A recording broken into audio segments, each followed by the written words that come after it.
on a quelque chose de pas pire à travers les étoiles aujourd'hui, puis je vais tout t'expliquer ça. On a Mercure en Taureau qui s'oppose à Juno en Scorpion. Si t'es entrepreneur, si t'as de quoi dire à quelqu'un, c'est ton moment.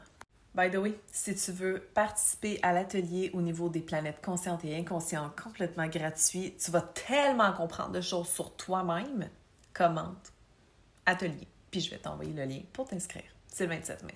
Mercure en Taureau, ok, c'est notre clarté, nos pensées qui sont beaucoup plus fiables, qui sont beaucoup plus lentes, etc. Juno, c'est la queen des engagements. Par contre, comme ces deux-là s'opposent, il y a comme une petite friction qui peut se passer.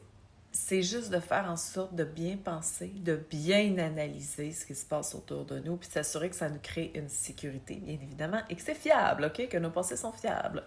Pour justement créer un engagement ou de nouveaux contrats ou des collaborations, par exemple, ou aller de l'avant.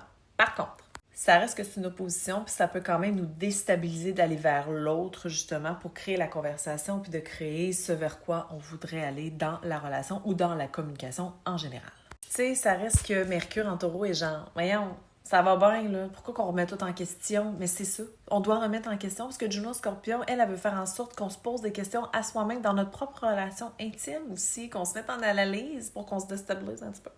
Puis qu'on fasse en sorte que nos pensées aillent vers la bonne ligne directrice. C'est aussi, pour finaliser, en fait, de dire tout ce qu'on voudrait dire sans avoir peur de dire les choses. Parce qu'en général, on a une petite tendance à pas nécessairement trop dire ce qu'on pense, mais dans tout type de relation, qu'il y a quelque chose qui est important dans votre vie, c'est le moment de dire les choses.